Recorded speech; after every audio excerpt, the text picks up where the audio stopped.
Hello, everyone, and welcome to the Two Real Cinema Club. My name is Andres Lorente. And I am James Rosica. And every episode on the Two Real Cinema Club, we watch two movies. We watch a new movie and an old movie, and then we try to connect the dots somehow. At least that's the starting point. But I've figured out recently, I think the pod is basically me being a conduit for creating music anecdotes from Andros. I think that's mostly how it works. I think it's more a means for you to talk about and knowledgeably talk about lots of films, and I just sort of listen and then occasionally wisecrack. I think that's what you would call it. Some wisecracking. I'm nothing more than a wisecracker. You mean you have better material than me, basically, yes. I'm the straight man. We're both the straight man. We're two straight men. Too much straightness, so I guess we get serious fast, huh? This week, we're sort of doing a tale of two teachers. We are looking at and talking about The Substitute, which I guess, I don't know if it was El Suplente. I forgot to look at the Spanish title. It's an Argentine film by Diego Lerman from 2022, which is currently on Netflix. And we are comparing that to a film that goes by a couple of titles. The original French title, I think, is Entre les murs. Or Between the Walls. Now it's like La Classe. Yeah, Between the Walls. And now it's, I think I watched it under the title La Classe or The Class. I forget. Yes, yep. That's what it's under here. And that's probably 2008 or something like that. Yeah, so I think shot in 2007, released in 2008. So we're in fact won the Palme d'Or, isn't it, in 2008? I think. And I think I had read that it was one of the first films, or the first film in a long time to actually win the Palme d'Or at Cannes as a French film.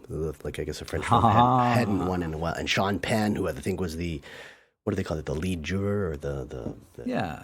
He said it was not anonymous, unanimous. Woo! It was an anonymous decision. I think it has to be. They all voted for it, but no one put their name on the sheet of paper. I think I am losing my mind. I'm starting to lose words here and there, which is not a good sign. It makes for life a very funny life, but it's not a good sign. Let's do the socials while we've still got some command of English language. We're about to head back to school, which is exactly where I need to go. But you need to head to the internet and get your friends to head there too. On Twitter at Two Real Cinema Club at twitter.com. Instagram, Two Real Cinema Club at instagram.com. Read the blog, tworealcinemaclub.com. Email us at tworealcinemaclub at gmail.com, and tell your friends. You can find us on the Apple Podcasts, the Google Podcasts, Spotify, or wherever else you get your podcasts, and on YouTube. So there you go. There's the socials. I done them. So we should crack on. Let's do the first film. This is the first time we've done an Argentine film, I think, on the pod. Is that right? Yeah, probably. It must be. Yeah. So this is Diego Lerman, who made a couple of other films that I noted. Let me get back to my other notes here. I'd sort of, when I looked at trailers, I kind of recognized the other films. One was called A Sort of Family. In fact, I haven't seen that. And another one, Refugiado. The Invisible Eye, I think, is what it's called in. Oh, yeah. Didn't see an English title. Okay. He wrote this one with Maria Meira and Luciano de Mello. Stars Juan Minujín as Lucio and Alfredo Castro as his father, El Chileno. They call him the Chilean. Worldwide gross of $17,000 US. And that's why it's largely premiering on Netflix in most of the world. Yeah, I think we'll probably talk about this later, but it seems like a new, especially with the writer's strike coming on, it seems like a new format for Netflix is to sort of pick up some maybe cheap international films and push them for a little while into the algorithm, and then that leads you to something else, I guess. Yeah, it's good that they get an audience, I think. Absolutely. Okay, well, why don't you? Do you want to tell us a story? I will tell you a story.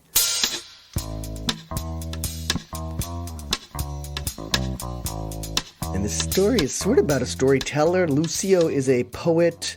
It opens at a book talk. He's published something, I guess it's a book of poetry, but seemingly to little acclaim. And he wonders aloud in this very small audience in a bookstore somewhere, a very dark bookstore, by the way. Hard to read when you don't have enough light. You know what I'm saying? I think I was always told to turn on a light if you're going to read something. These Argentine hippies, I guess they sit in dark rooms reading. He wonders aloud sort of what is the value of literature, both at the book talk and then later to his students, where he's accepted a substitute teaching gig that he's, I guess, taken to make ends meet as a writer. Through the course of the film, he is slowly moving into a new apartment where he can host his teenage daughter after a recent divorce, where his ex-wife now has a girlfriend, so they're living separately. Lucio's father is known as the Chilean, as I mentioned before, El Chileno. In the same neighborhood where the school is located, his father, they allude to his sickness, probably with cancer. Medical opinion from you, Dr. Yeah, I Ruzicka? think it looks like he's getting chemo, so I'm pretty sure he has some kind of cancer. So he's a neighborhood character who's developing a community center to feed the poor. The protagonist is sort of Lucio, but I would say the antagonist for both the Chileno and maybe by Lucio is this character named Olmos, known as the dog. The dog. Who kind of unbelievably is running for mayor at the same time as he's running drugs around the city for a living. So, and being the antagonist while only appearing in, I think, 2 scenes in the entire film. I had 3, but the first one he's just watching them drive away, so I don't know if that counts or not. But the inciting incident ultimately is there's a military police sort of the military police come and execute this drug bust right in Lucio's classroom.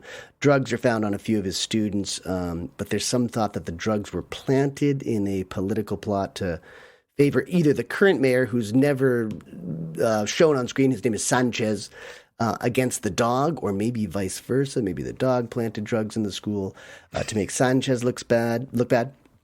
The drug bust ultimately divides the school and the faculty, and it puts teachers like Lucio under Ministry of Education observation. So a lot of the time that he's actually teaching in this classroom, he's being observed by this adjudicator or supervisor or whatnot.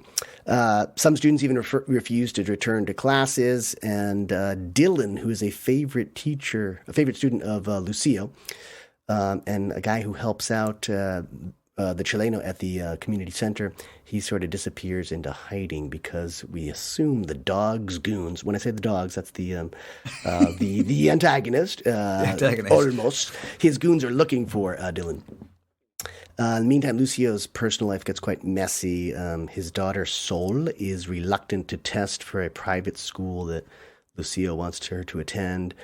His father's health deteriorates, and he sort of begins a physical relationship ever so briefly with a co-worker at school, another teacher. Which is a great surprise scene, actually. I didn't see that one coming at all. I don't know whether you did. I loved how sloppy and improvised it was. It was, I think it's very realistic to me. That's why I liked it. It was one of my favorite scenes. Not a traditionally graphic intimacy scene, but I think realistic and well done, actually. I'm interested to hear from the teacher side of you how realistic it is that the teachers are leaving campus at lunchtime to go and make out in their apartment. Ooh, not in my experience. I will say that at the American school in London where I did teach, that sort of thing happened a bit more often than anywhere else I've seen it. But that's the London effect, I suppose. So I don't know. I won't. I'll better shut up right now. Let's quickly, now that we talk about the making out, we should quickly ring the spoiler bell, actually, before we do the second half of the movie. Please do, yeah. There's a little bit of spoiler. Let's go. Spoiler bell now. Spoiler bell, here it comes. Okay, you may now spoil with impunity. God, that reminds me of all the bells I've heard in school over the years. Keep you in line. Some of the ones that start class I don't like. The ones that end classes I love. Everyone loves that bell. Oh, God. El Chileno is hospitalized. The dog briefly confronts. Is this his second or maybe third? I think it's his last scene. I think you're right. Maybe it is only 2 scenes. The dog briefly confronts with very little menace in a hospital bathroom. He's approaching Lucio. This bathroom is so unhygienic that it suggests the hospital itself has located next to the toxic aftermath of some dirty bomb war or something like that. It's unrealistic. I would never do business in a hospital that has this kind of men's room. It was just awful.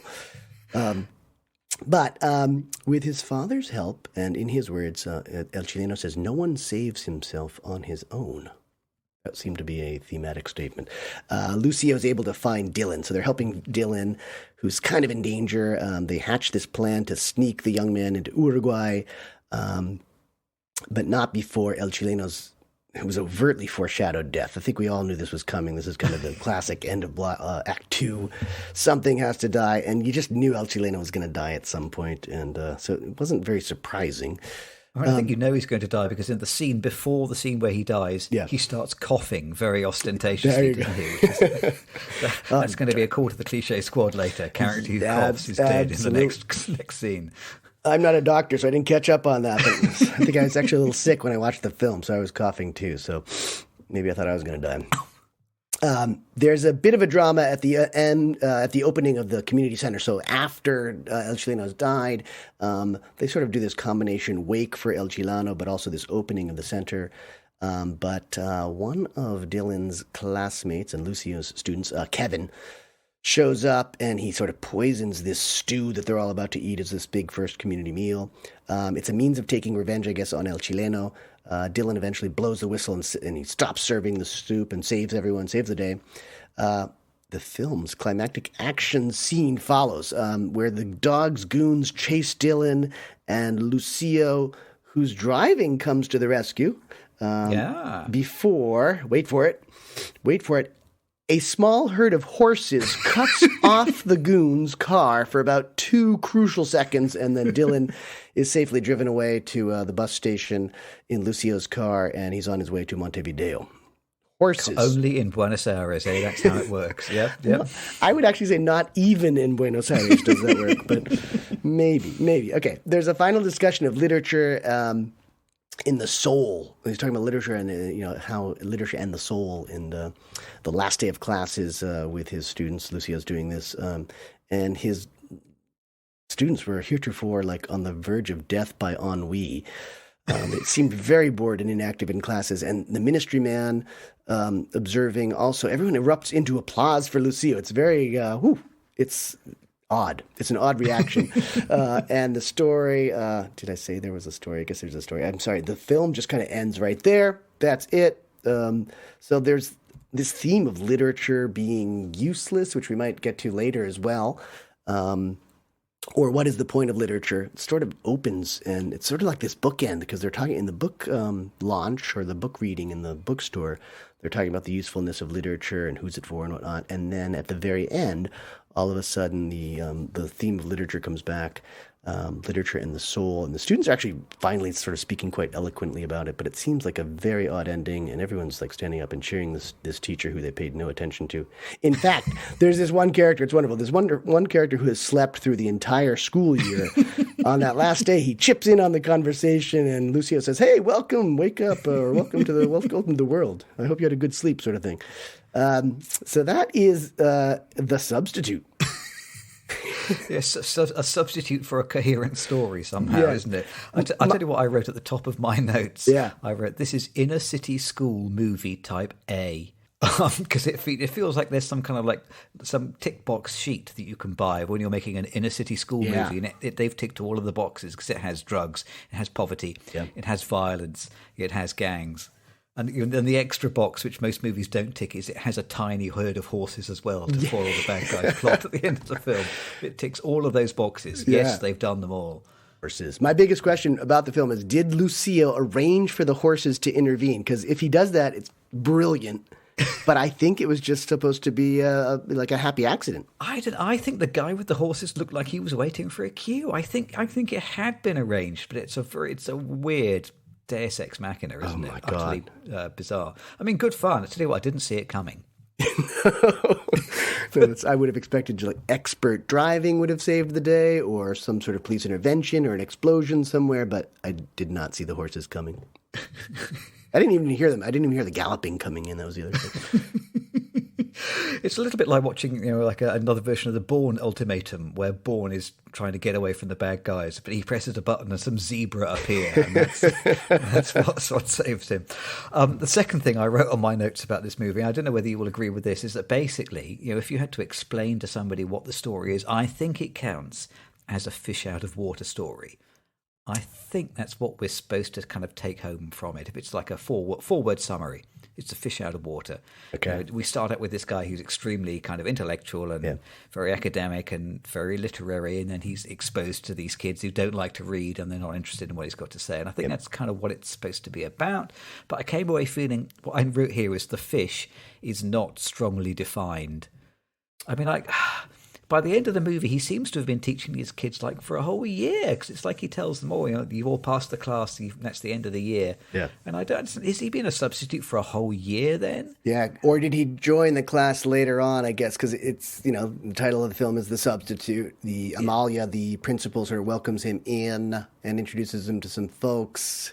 I had the sense that he was there for most of the year, but honestly, the storyline couldn't be more than a couple months, maybe. I mean, I think you could tell the same story within 10 days or a week. So I think you're right, but he is giving the grades at the end. Maybe there's a big jump from that final scene where Dylan gets out of the country and the last day of school occurs, but it never says 5 months later or something like that. Yeah, maybe. The one thing that I thought was sort of defining his character as well as the timeline was, and maybe you noticed this, maybe you didn't, his dress gets kind of messier and messier and less formal as the story lapses. I mean, he's at the early going, he's kind of dressed as he was in that bookstore reading, and then by the end he's wearing a t-shirt and dirty pants, and I don't know if it was just to show what he had gone through, or did that suggest that climax scene in the car chase was just hours before the last day of school?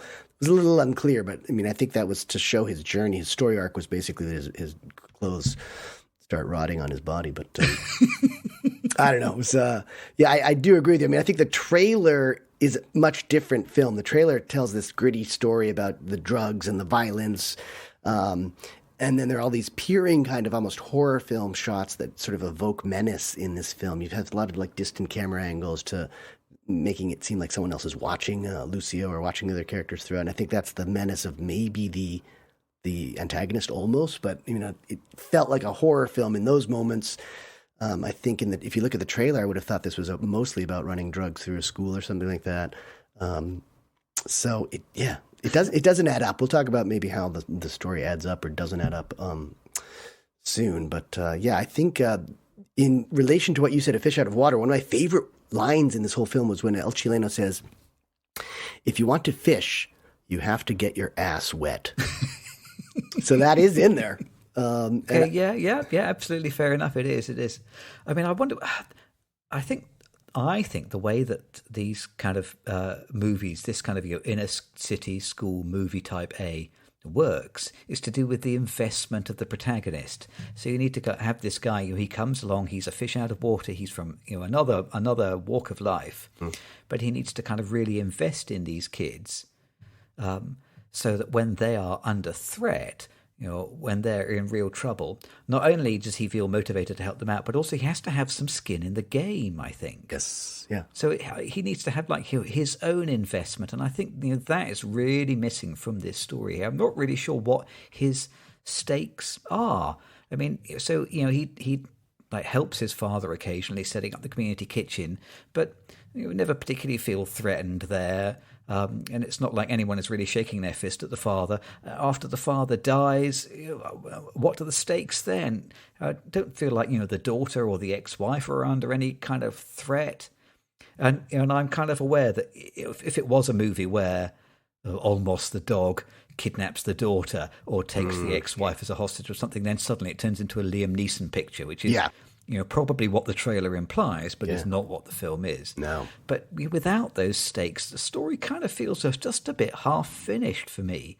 I feel like, Lucia has some sort of moral obligation to try and look after the one good kid in his class, but it doesn't feel like there's anything pressurizing him any harder than that. Well, that's what I wrote. I wrote, this film is way underwritten, so I think we're kind of hitting at the same idea.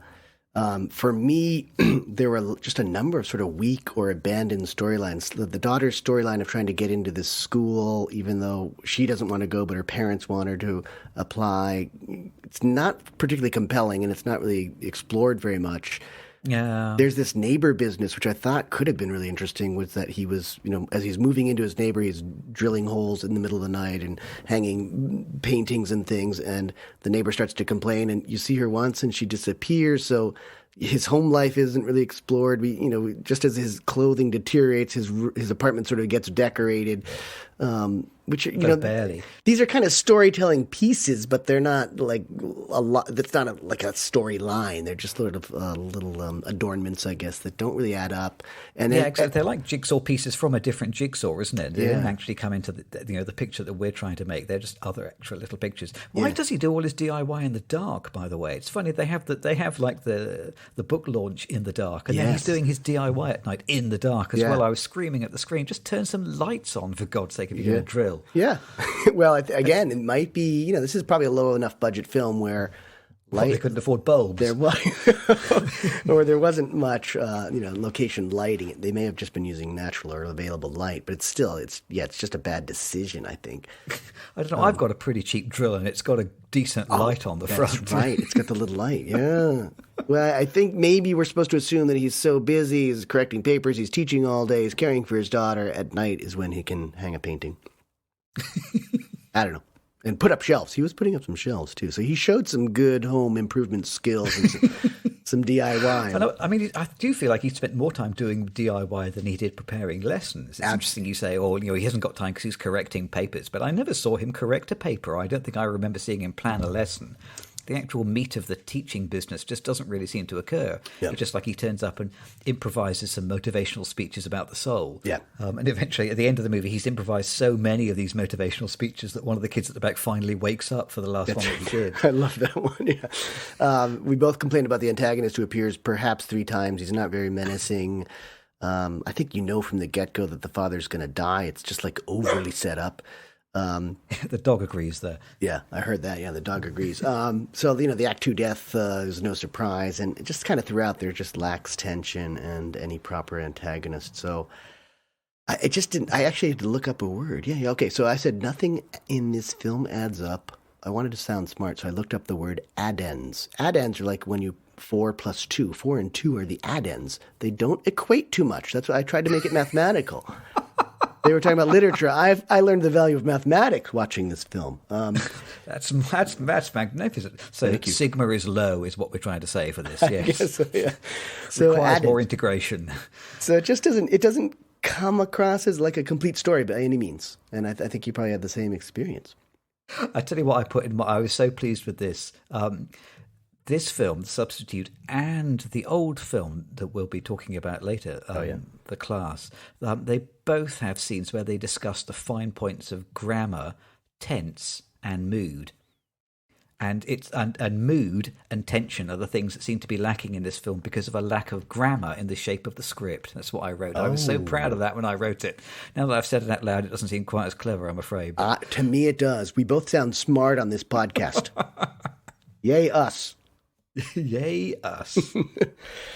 Another way of kind of suggesting the way that the film is underwritten is that I think I made a little note how the whole structure of the film feels sloppy. We start, like you say, in this normal world for Lucio, this kind of literary world that he moves in. And then we go to Buenos Aires and we never look back. It's like having like an Act 1, like in the classroom, he meets the kids, and then maybe sort of Act 2 begins with the discovery of the drugs, and that starts the proper story. But I was struggling to think, is there really a midpoint?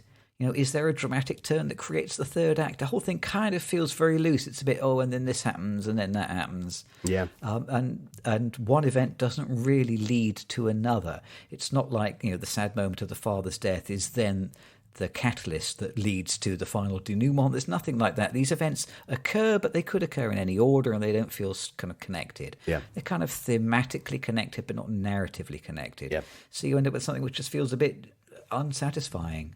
Agreed. And then there are a couple, I think, as sort of like a smaller independent filmmaker, there are these little camera tricks or techniques that are maybe disguise the lack of story. Did you notice reflection shots in windows and through windows, through glass constantly? And I know it's supposed to be some sort of very profound insight into the characters, but it just kind of made for briefly confusing scenes and sort of a ruse to make things interesting. I just didn't get anything from them. Are the students seeing him clearly? Does he see himself clearly? Do we see him clearly? I wasn't really sure why there were so many shots like that. There's a beautiful shot of him kind of running behind some glass squares at the hospital. Yeah. And it's that kind of setup where you think, it's demonstrating how his character is becoming fractionated or divided or but it doesn't actually tie to the narrative at all, and it looks a lot like whoever was DOP said, hey, there's some great glass squares here, let's use those. Exactly. But it's fine, maybe it looks good in the trailer, I don't know. I tell you what, for all the police elements in this movie, we have our own squad that we should probably call in now. Call them. Cliche Squad. The Cliche Squad, our friends, come and rescue us. So I'm afraid that the substitute... Get us going, You have some. going to have a few indictments. So I already mentioned the character who coughs and then is dead in the next scene.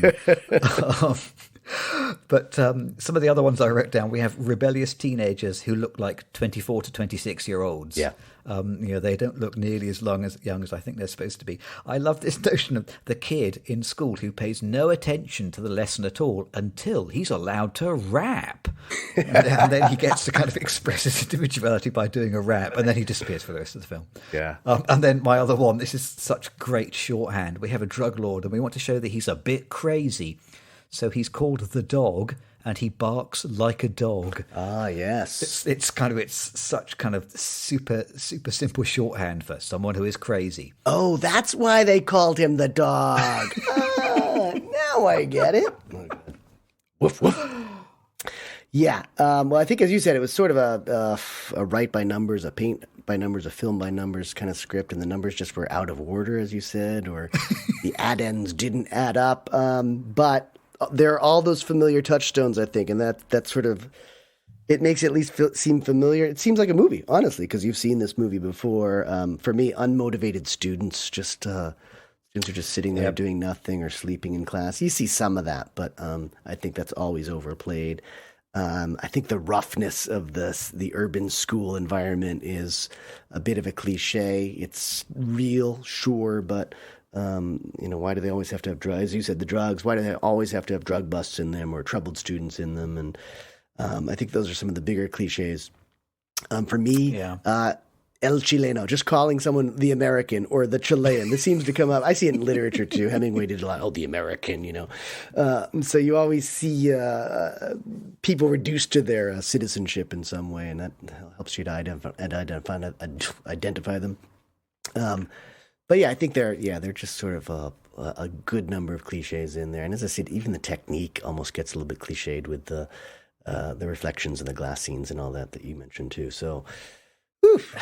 It's a shame because clearly hasn't been made with very much money. And I feel a little bit rude really complaining about some of these shortcomings. But as we will probably find, in a few minutes' time when we come back and talk about the second film, it is possible to do a lot with a little if you think very hard about the story and the characters. In the next film, I would say that, and this might sort of segue into the next film too, is that there are these brief discussions on, or meditations, I guess, on the value of literature, and I think we see that in the next film as well. It's not what this movie is really about, and even though, as I said at the beginning, like, those discussions sort of bookend this whole film, and I'm just wondering, like, he obviously wanted to make some sort of film about literature, and it's just not this movie. It's very odd. This movie, is it? Yeah. Those are important sequences in this film, but it's not that movie at all. So, for what it's worth, there is a higher objective, I think, with the film, but it doesn't really quite reach it. It's interesting when there are three writers connected to the script, and you kind of think, well, I wonder whether there are two different writers who brought in two completely different stories, and then they were somehow melded together by the third writer. Yeah. Who took story elements from each of them and then sewed them into a full-length feature. Yeah. That's kind of a little bit like it feels. Yeah, it's a very good possibility. Okay, so this is The Substitute on Netflix. Mm-hmm. Catch it now. Let's have a break, and then we'll come back and talk about a completely different school film. We'll talk about The Classe. Yeah.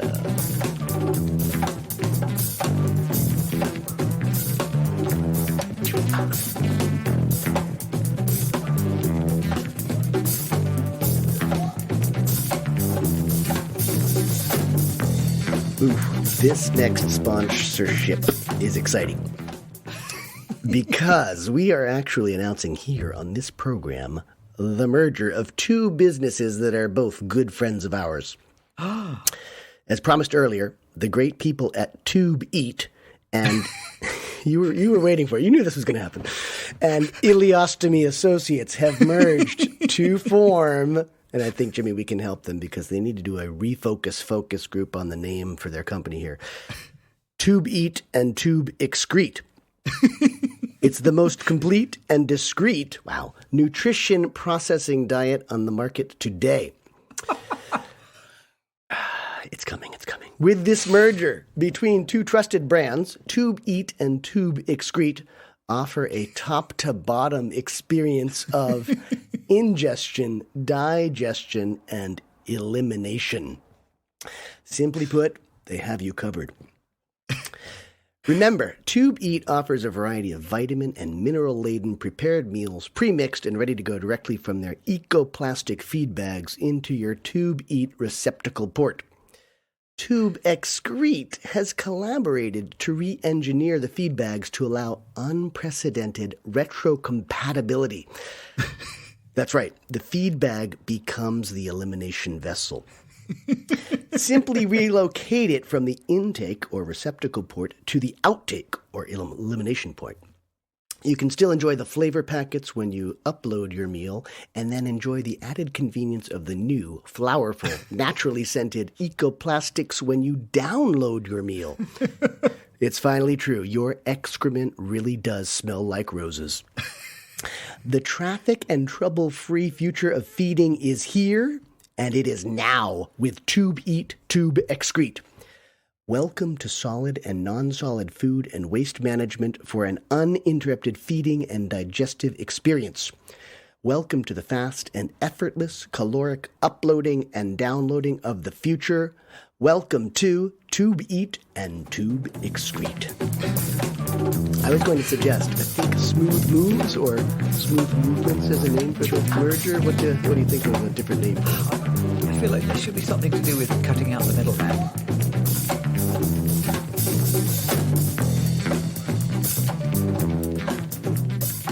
And we're back. After a quick meal, we're going to talk about the second movie in tonight's double bill, which is The Classe, La Classe.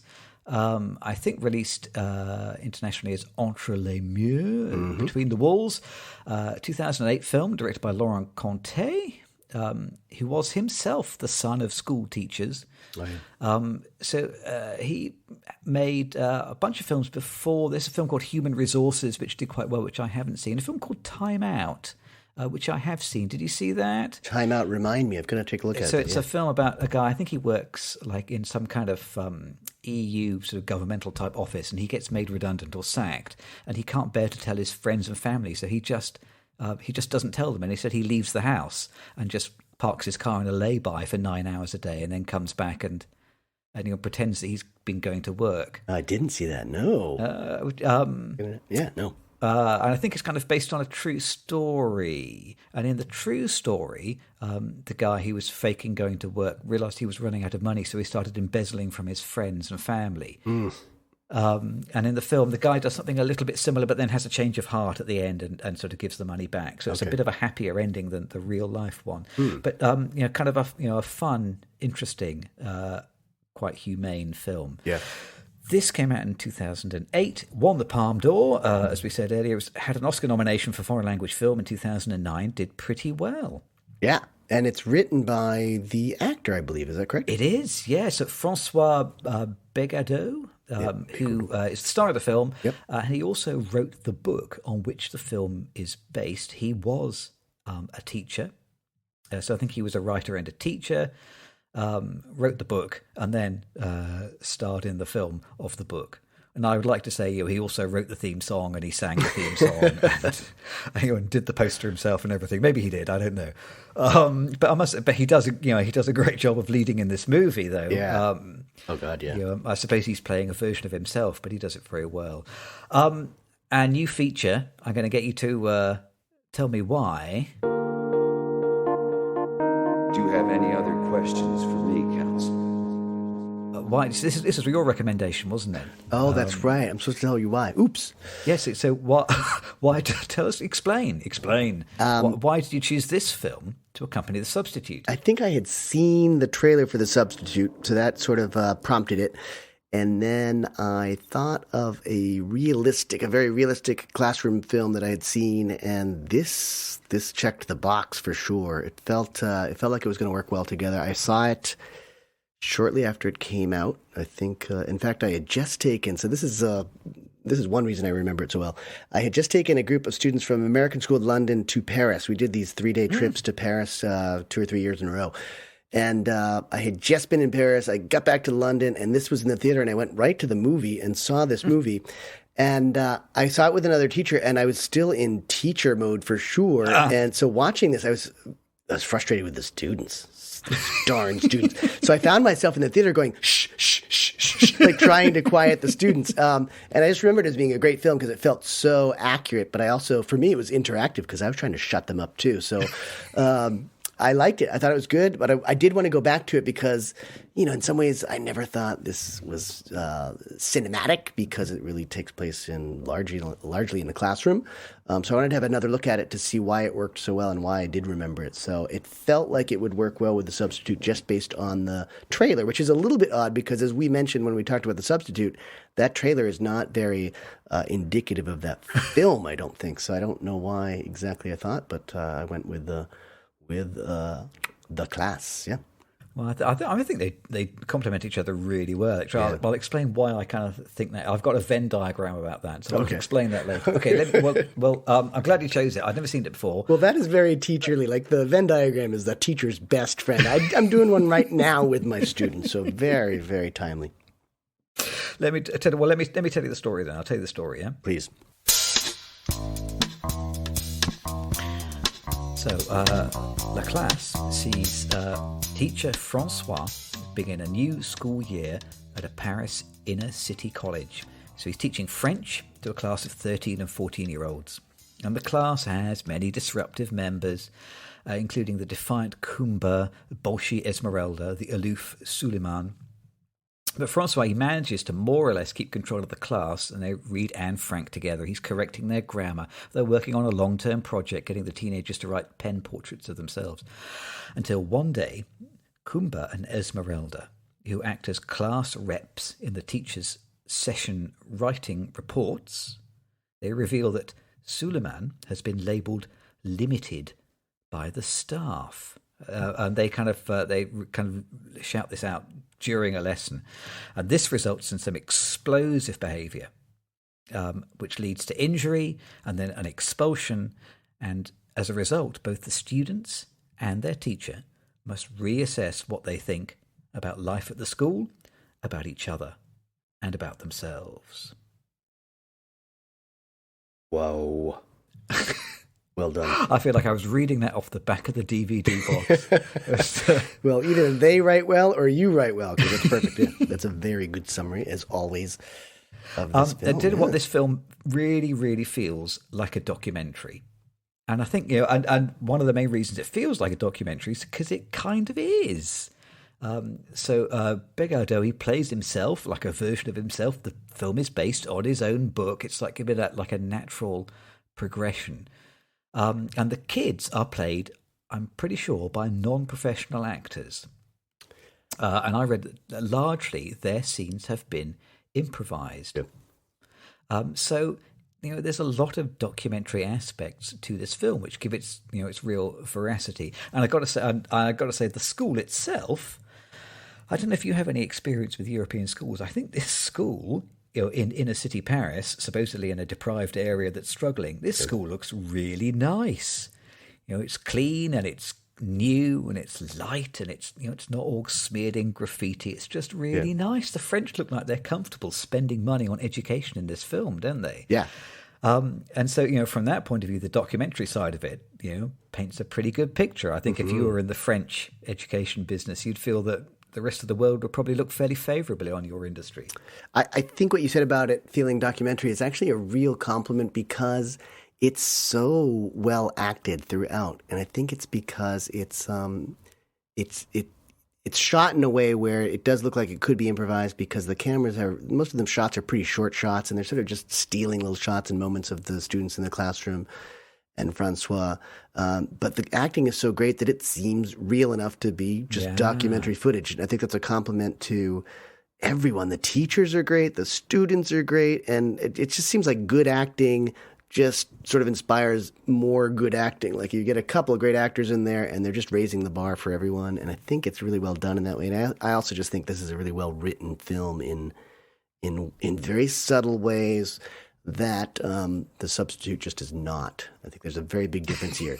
I mean, there's a kind of landscape of school cinema, especially in like kind of French and kind of European cinema. I mean, there's the 400 Blows, which has all those kind of great school scenes. But but more recently, when we've talked before about Etre et Avoir, which is a documentary about school. La Haine, have you seen that? I have seen La Haine, yeah. Which is about kind of your rebellious youths. Even Close, which we discussed a couple of weeks ago. Yeah. All kind of fits into that kind of landscape. And all of those films, they're all kind of quite handheld, like you were saying. They're all shot on location. They're not studio-based. Yeah. And I think especially this film, the thing that really stands out to me, the way that these subtle, authentic performances are caught is through some fantastic editing. Yeah. This is like just the kind of film where a significant amount of the story is probably found in the edit. And interestingly, the editor on the film gets a writing credit. So Robin Campillo, who is the editor of the film, he also worked on Human Resources and he worked on Time Out. He gets a written by credit, though I suspect a lot of his writing contribution was probably from finding the story in the act of editing. Yeah, I would agree with that. I think that is happening here. But I also think that there are a few moments that are just so perfectly laid out that it's obviously a good script too, and a good memoir, a good story to base the whole thing. Yeah. For example, like Suleiman early on, he's questioning Francois in class about his sexuality. And it's kind of an uncomfortable scene, and you just know that that's in the back of Francois's mind the whole time. And then it makes the Suleiman discipline moment later on seem a little bit like revenge. It's been set up, tens of minutes earlier, but it comes back. And every little bit of frustration that Francois feels as he goes along, you can sort of feel it building up. We actually see another teacher, sort of have this fit, just this breakdown about the students and complaining about the students. And, in the class, in the faculty meetings, they're talking about which students are good, which students are bad and all that. And you just sense Francois's frustration as he goes along. He forces his Akumba to give him this bogus apology. And, he's frustrated even asking for it. And you see him sort of losing his control over the students and kind of control over himself. And it continues. It just builds beautifully. So I think, some of that's in the editing, but I think the initial plot points must be in whatever there was for a script as well. Because it's very well done. It's a real psychological portrait of a teacher. I think there were so many just totally realistic moments that I responded to and I've experienced as a teacher myself. And I think as a result, that's a very authentic sort of write what you know kind of script. This is a guy who worked in a school.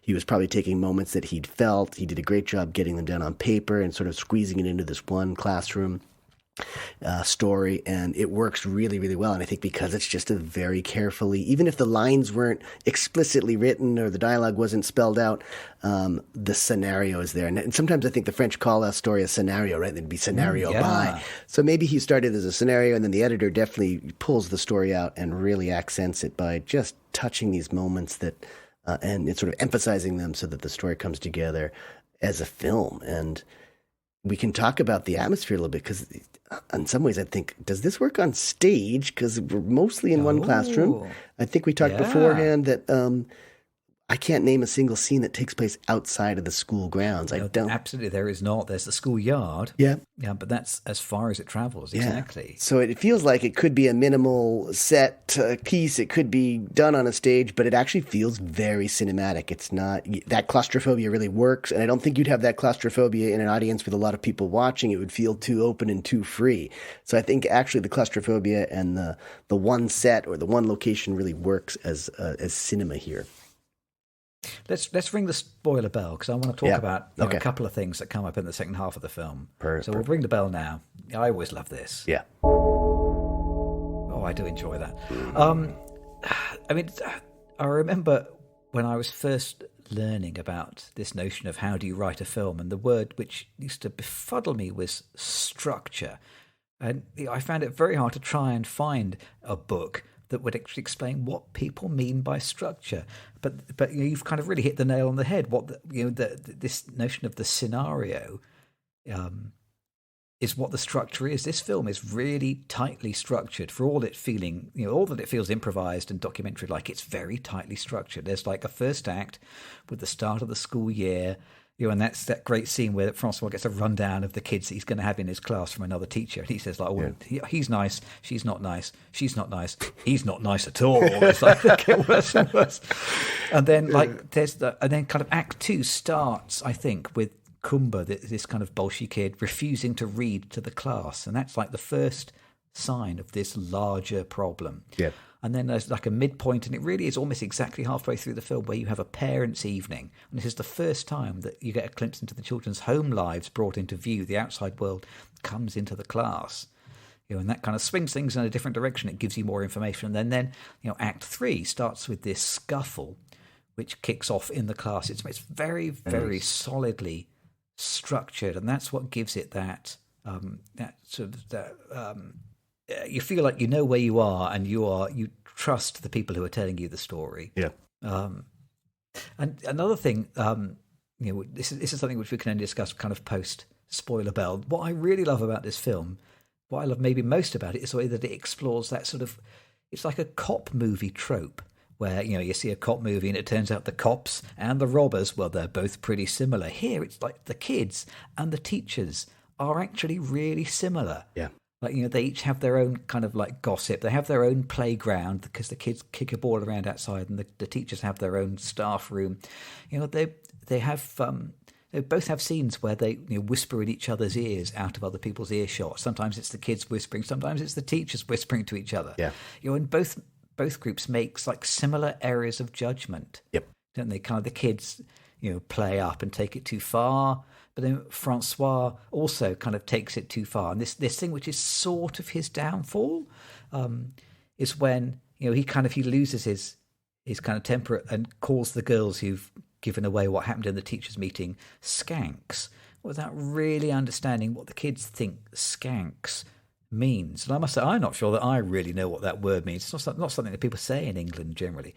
And then, so when he has to kind of submit a report about what happened and what started the fight in the classroom, he omits it from his report, and he fails. And this is like his big weakness, which then kind of undermines his authority entirely. And then outside, he confronts the children angrily in the classroom and says, "Oh, you've got it all wrong."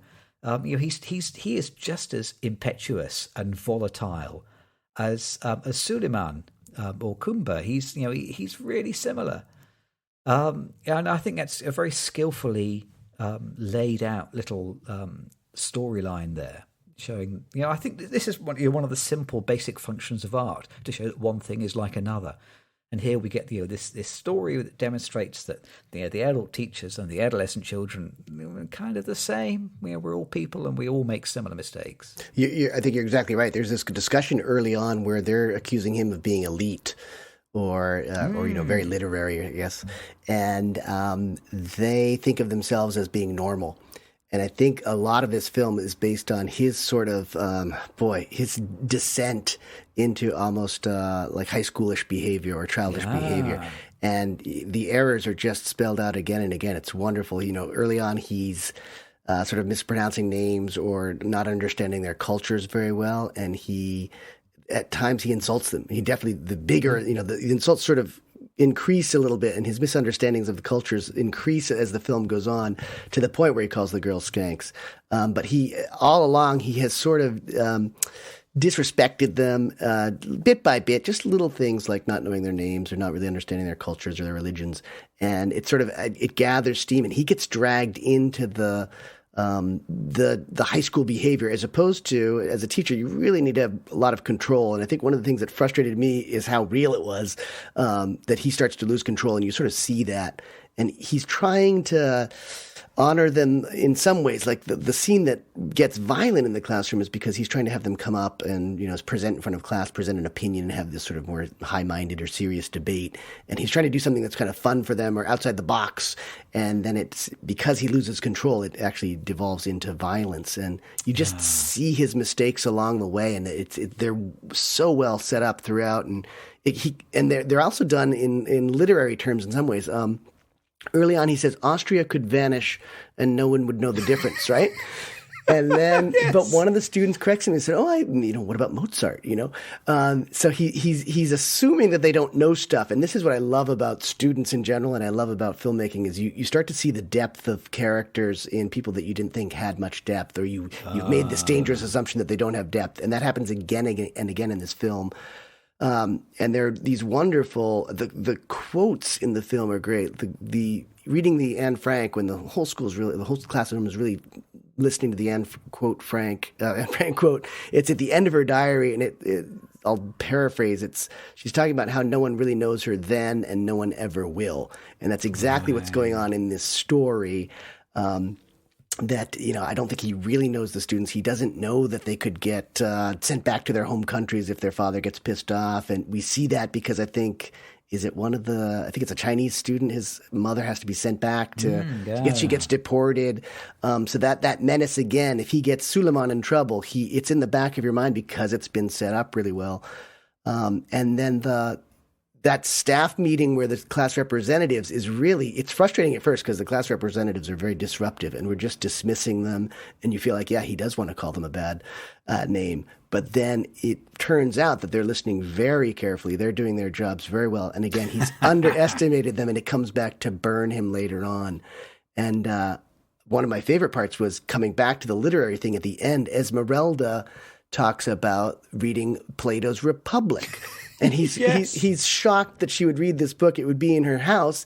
But again, it's Socrates. He considered himself the smartest one because everyone he asked didn't know what their intelligence was or couldn't explain how they were smart. And I think that it sums up the whole film very well in the sense that they all have an inherent intelligence. It's a different intelligence, and he doesn't always recognize it. And it leads him into more and more trouble because I think he thinks of himself as the smartest guy in the room. And as a teacher and an aging teacher, I realize I'm not the smartest guy in the room. And I think that's helped me a little bit because I really do try to honor, just simple things like names and dignity. You can never starve a student of their dignity. You've got to honor it at all times because otherwise you're going to lead yourself into trouble. And it's just a beautiful film because he makes mistakes. He's vulnerable. He shows his ignorance. He shows his ugliness. And, ultimately, he sort of pays for it by the end, but at the same time, we kind of end up with, next year is going to be a different school year, and the teachers are playing soccer with the students on the last day of school, and it's all going to happen all over again next year. But it just feels very real, and I've made every mistake that he's made in this film. It really rings very true for me as a teacher, and I just think it's really well done, and the students' acting is also just phenomenal, and the other teachers are very, very normal and very natural in their acting in their scenes together too. So it's just really, really good film. I tell you what, this film really knows its audience, doesn't it? What it reminded me of is a British film called Paper Mask. I don't know if you've ever seen that. Never, no. It's made about 30 years ago. It was a low-budget British thriller about a fake doctor, about a guy who's like a hospital porter who then just assumes a doctor's identity and starts working on the wards. It's a terrific little thriller. But it especially appeals to medics because there is kind of some plot points in the film which kind of rely on a bit of medical knowledge. And if you understand the background, it makes an awful lot more sense. And it's one of those films which is a bit of a culty hit among doctors and nurses. Yeah.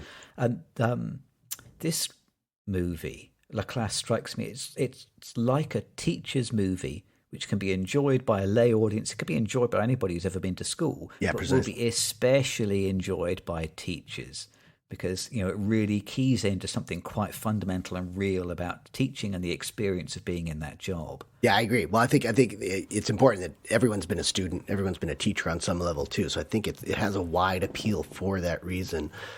There were a couple things that were really funny to me about the teachers, though, that I think I want to mention is that French teachers too. They're talking about problems in the school, and then the teachers get all concerned with the escalating price of coffee. And that is the most French thing possible, isn't it? Yes. And the business, I think it's what are they using, centimes or something? It's like 50 cents a cup. And they're complaining. And the business manager's talking about how this coffee machine has to pay for itself. Just this little detail. So that was one thing. And then there was another scene that was just phenomenal because they were really talking about, I think, the deportation of I think it was a Chinese parents. One of the mother, I believe, had to leave the country. And they sort of go right from that to all of a sudden this teacher who seems a little bit narcissistic. We don't see her too much on screen, but she announces she's pregnant. She takes that moment to announce that she's pregnant. So the shift is just immediate. And then all of a sudden a bottle of champagne comes out. And lo and behold, they have champagne flutes on hand to actually drink the champagne properly. And then she sort of she slips back into, it's as if she remembers, oh my God, this was a sad moment.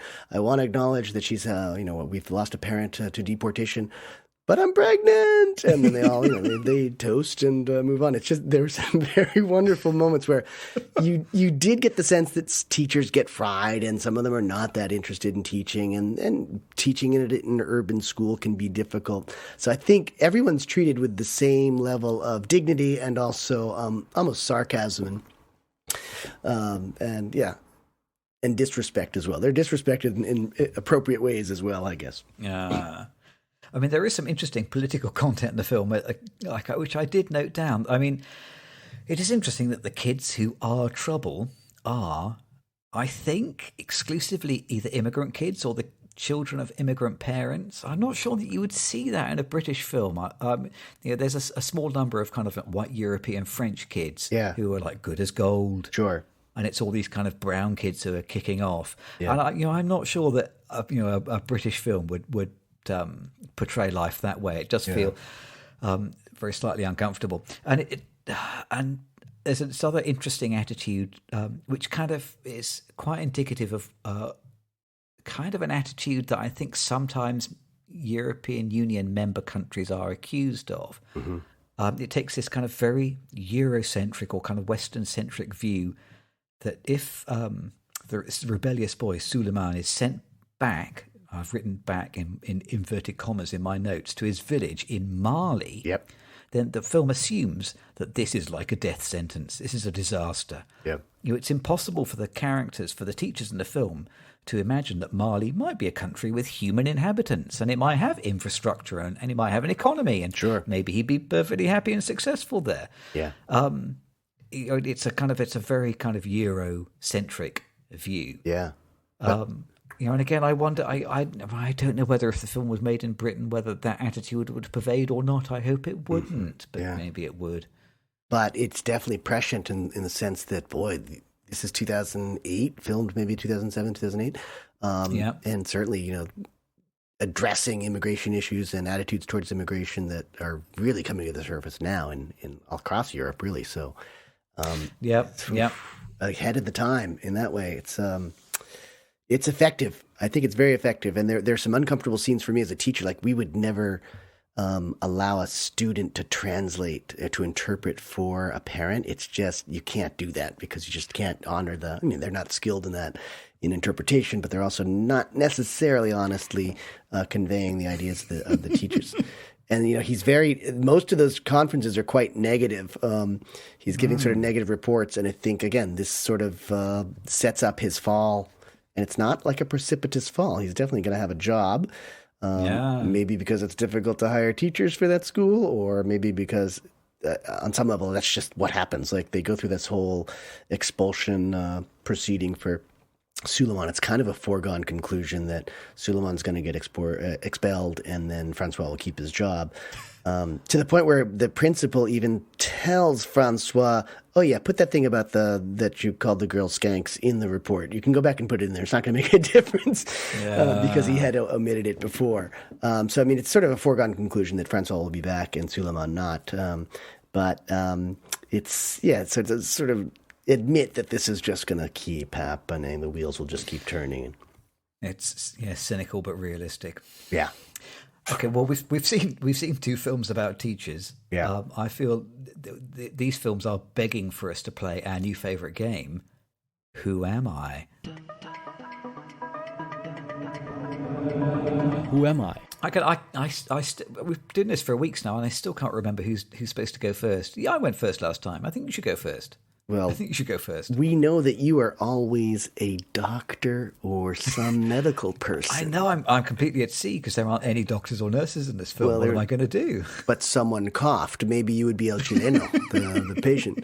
On my end, it's easy. You could point to any teacher on screen, and that is definitely who I am. I just felt like they all felt very authentic to me. The meetings, Francois in the classroom. Definitely, like the joys and journeys and difficulties of being a teacher. I think it was all there on screen. Lucio left. I definitely felt very similar to Francois because, as I said, I've made all those mistakes and had some of those successes too. So I definitely probably respond more to Francois. But yeah, I definitely understood what Lucio was going through. And any of the other teachers, the teacher has a breakdown in the class and just starts saying nasty things about the students. Well, I mean, that was the guy that I most identified with. He's like a technology teacher. He comes in and just has a rant for 5 minutes in the staff room, doesn't he? And they let him go. They realize he just needs to vent. He doesn't get fired. He doesn't quit. You see him by the end of the film. He's still teaching. It happens. He's smiling at the end of the film, isn't he? Yeah. But yeah, absolutely. I have certainly had. Surgical lists where we've done like a whole bunch of children in a row, and and they've all kicked off, and none of them wanted to have the injection, and they've all fought, and they've all screamed. Yeah, one of those days where I think, oh my god, it happens. So I absolutely saw that guy, but then happily, that guy goes back to work the next day, and so do I. So did you see yourself in anyone or anything, a student or a teacher or anyone? Well, if it's not the guy who. As the fit. If it's not the guy who has the rant in the classroom, then it's the guy who's patiently explaining to everybody that they have to charge 50 centimes for coffee because 40 centimes. I also sometimes have to do that. Yeah. Well, it's when you have a patient who wants to have their entire operation awake without any anaesthetic, and you have to very patiently explain, I'm really sorry, I just don't really think that's practical. You'll need to have some kind of anaesthetic before we cut you open.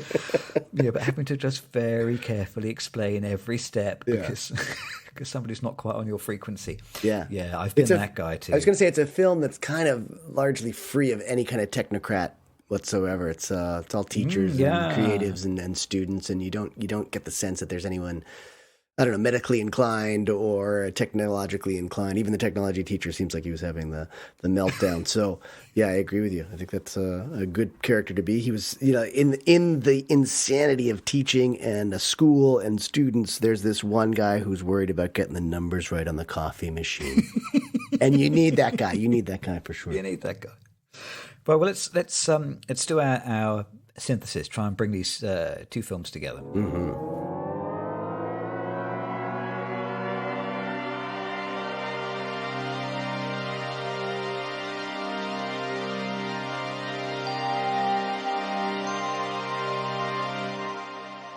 And this is where I get to bring in my promised Venn diagram analogy, isn't it? Oh, let's go with it. So I wrote in my notes here, these films are like a Venn diagram where one is enclosed entirely within the other, is what I've written. Oh, okay. So, because La Classe, it's all of the classroom scenes from The Substitute turned into a whole film. Yep. So it takes what I think is probably the most interesting part of The Substitute. It throws away all of this slightly extraneous and cliched sort of drug plot, yeah, and just concentrates on a teacher and some kids. and then turns that into a whole film and is vastly more successful for it. Yeah. But it begs the question: if these two films do have so much common ground, if one of them fits entirely inside the other, why does one succeed so much while the other one largely fails? Can I answer that question? Is that for me? I'm hoping you will, because I can't. I thought it was rhetorical. I thought it was not rhetorical. I'm on I the told you hook. this I'm is on the hook. podcast where I set you up to say clever things. Yeah, well, I think that it's funny because I think the substitute answers that question very overtly, but doesn't really do a good job of answering it somehow. So in the very early going, he says literature is useless, right? Or he questions the importance of literature. And the same conversation starts to happen a little bit in the class as well, because the students are sort of always, wondering why should they be reading the stuff that he wants them to read and such. And I think one is just much more literary than the other. I find like the class is, as we said, a well-written or a well-constructed or well-diagrammed or scenarioed film. All the pieces are there. It builds to something. And we talked about you could take any scene in The Substitute and put it in any order, and it wouldn't really make much difference because the storytelling is just not there. So I think at the heart of the two is literature, oddly, which bookends The Substitute, even though they never really go into it and they never really produce. I don't think the writers ever produced a really solid piece of literature. I mean, film writing is, I have always considered, a very low form of literature, but that's why it's the only writing I can do. But I think it is literature. And I think Francois' piece here is. It really is. It's a well-told story. It's manageable. Again, he was a teacher. I suspect that the guys who wrote The Substitute, or the guys and gals who wrote The Substitute, were not teachers, so they didn't have that experience. But he's writing what he knows. He writes it well. And I think actually writing, this, we don't talk about this too often, I guess, but because we're writers, but writing really does make a difference. This is one of those pairs of films where you can really see the difference in the writing. And honestly, again, it's funny because cinema writing is really about pictures, and it seems like the editor gives us the story through the pictures here, and that it's not really a cinematic film, Classe, because it's just so talky. It's one location for the most part. Yep. But as literature, it's fantastic. Yep. That's my And answer. the best I could come up with is it's. I think where the literary differences in the film really come to the fore are basically with the characters, isn't it? The characters in La Classe, they're convincing, they feel real. Yeah. They are real. Yep. But whereas the characters in The Substitute are largely, they're superficial. They're sort of archetypes. They are. Without depth, aren't there? Yeah. And there are a bunch of great scenes in The Substitute. The directing is fine insofar as if a director's job is to produce scenes, there are many perfectly good scenes. I really enjoyed that chase sequence with the horses. Yeah. The scene in the kitchen where Dylan has to choose, well, shall I reveal about the poison or not? They're good scenes. Yeah. But the script hasn't kind of sewn those scenes together with good characters. Yeah. Lucio, and he's just not a particularly well-rounded central character, and so the film around him feels full of holes. The story is about character, isn't it? That's the whole thing. It's about character. And if you can't hit the notes with the character, the story is going to fail. Yeah. And I would say the levels of believability between these two films are vastly different. Like everything in La Classe is believable.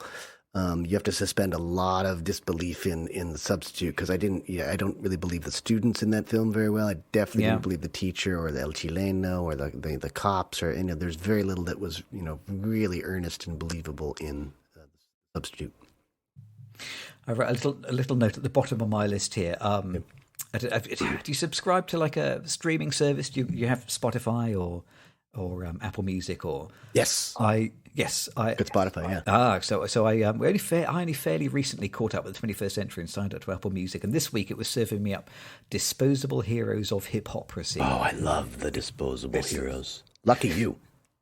So it's like early sort of Michael Franti outfit. From like 1991, terrible rapping, but commendable socialist politics. Yes. And one thing, like you mentioned, I made a little note of this. He mentions it's a particularly obtuse rhyme, it's an interesting fact that only 10% of Americans read books daily. That's right. He says, and this was like 1991. I don't know what the figure is now. I'm guessing it's maybe even lower than that. I don't know. People don't like to read. No. It's the way the substitute talks about what's the function of literature. Whether literature has a function or not is almost moot because literature doesn't touch most people now. Mm-hmm. People don't like to read. And the people who don't like to read also includes people who largely work in the film business, and it's difficult to persuade people to read a script all the way through. Yeah. And as a result, film scripts get worse and worse. Black Classe, it's a very well written movie, and The Substitute sadly is not. And I suspect this may be indicative of an underlying trend in the art. Oh God. Oh. Well, you're right. Either ChatGPT will save us, or let's just give up now. Yeah, well, I think good readers become good writers. So if you read good scripts, you learn how to do it, and you become a better writer. And I do believe that with a mostly texting generation, we probably aren't going to see the same kind of good details in writing and the same quality of scripts. And having said that, most scripts are crap to begin with anyway. So it's very few diamonds in the rough. Writer's strike on at the moment, so there's even fewer diamonds coming to the surface at the moment. Precisely. So this is the point about Netflix that I was talking about much earlier on was that here's a film that didn't make any money internationally. I imagine Netflix shells out a little bit for it. In the budget, I didn't see the budget for the Substitute online, but this seems like a good business model in the sense that you're picking up something for next to nothing. And it seems to me like it's just about having data and having product that will direct you to something else. So, in an ideal world, they'd have the Substitute, and then somewhere they'd also have the Classe, and you'd be sort of directed to the Classe from the Substitute. But otherwise, I don't see why. I don't know if they even watched this film before they bought it. They probably just figured, this is cheap product. Let's get it. Let's put it up, and then let's, indicate to something else based on this film. You would imagine someone at Netflix is responsible for watching the films before they sign the check. Surely someone is. Well, and I tell you what, there are worse films than this on Netflix, or far worse. Yes. Well, I'm sure we're bound to get tracked and see them eventually. I promise you I can find far worse, and I'll be putting them on the Two Real Cinema Club. Okay, we've just got time to talk about also playing at this theatre.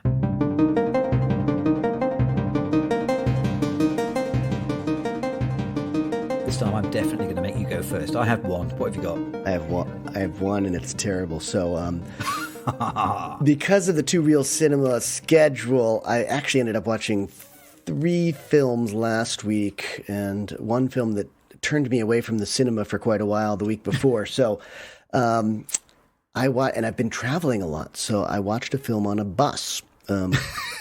Called Super Intelligence. It features mostly the voice of Jamie Corden and Bobby Cannavale, and then Melissa McCarthy is the lead.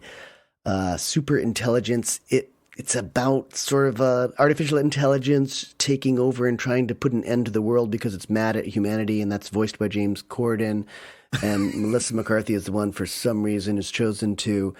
He's chosen her, or the intelligence has chosen her to, I guess, prove to him prove to it that humanity is worth saving, and it's not a very good film. I'm glad I saw it on a bus. I actually, honestly, I was sleeping a lot, so I didn't watch all of it, and then it didn't impress me too much. So I'm not gonna suggest that anyone sees Super Intelligence, but it did come out just a few years ago. It's fairly fresh, 2020 maybe. Was it that one of those times when you're not sure whether that sensation of nausea is from the movement of the bus? Or the quality of the movie? Well, throw in a third variable. I was getting quite sick as I was watching it, and that was physically ill. So I don't think the film made me ill, but there was just this confluence of negative feelings. And I don't know, a film with James Corden and Melissa McCarthy about AI. I think maybe you just dreamt this film. I don't think that actually exists. It exists. I had it. As a matter of fact, I wasn't sure if I dreamed it, so I did go back and check for it on IMDb. And I love Melissa McCarthy. She's hilarious. Bobby Cannavale is one of my favorite sort of character actors. I think he does a great job, but it's just the material. The material is really bad. I noticed the omission of James Corden from your list of favourites there. But two out of three, not bad. 2 out of 3. Well, I'm less familiar with his work. I do enjoy some of his funny stuff, like with the car gags. What is it called? Car karaoke or karaoke? He's enormously unpopular in the UK. Everybody despises him in the UK. We were so delighted when he went to the States, and now he's coming back, isn't he? So we're so disappointed. Yes. Well, I have got you beat this week because this week we watched Raiders of the Lost Ark. Ooh. So for 15 years, I think, since my daughter was born, I've been mentally planning, one day, all the kids will be old enough, we'll be able to watch Raiders of the Lost Ark together. In my humble opinion, the greatest action-adventure movie of all time. Oh, wow. Still great fun. Still very enjoyable to watch.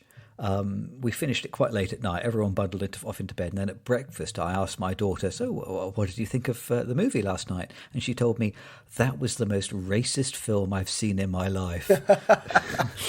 So, shucks. Yes, actually, probably it is. Yeah. And I felt like telling her, you should have seen some British television comedy from the 1970s. That's if you want true. to see, if you want to see racist entertainment, it gets worse than that. But yes, I suppose it is. It is fairly racist. What a caring father, though. You prepared it for so long, and then you executed, and then you involved trying to get feedback, and then your heart was kind of broken. Heartbroken again. That's teenagers. Yes, that's what we've learned this week. Teenagers. There's a theme to the show after all. Right. This has been the Two Real Cinema Club. Next week, we're talking about some nonsense at the Popcorn Counter. Yeah. The week after, we are watching Beau is Afraid, the new Ari Aster movie, which you've seen and I haven't seen yet. So that's just being released in the UK this Friday. So I'm looking forward to seeing that. We are comparing it to Forrest Gump. Yeah. It's that Rob Zemeckis classic with Tom Hanks. So let's see how that pans out. In the meantime, I suppose we've both got some lessons to prepare and some homework to mark. Yes, we better sign off. Better sign off. Until next time, thank you for joining us. We will see you next time. Goodbye. Ring that school bell.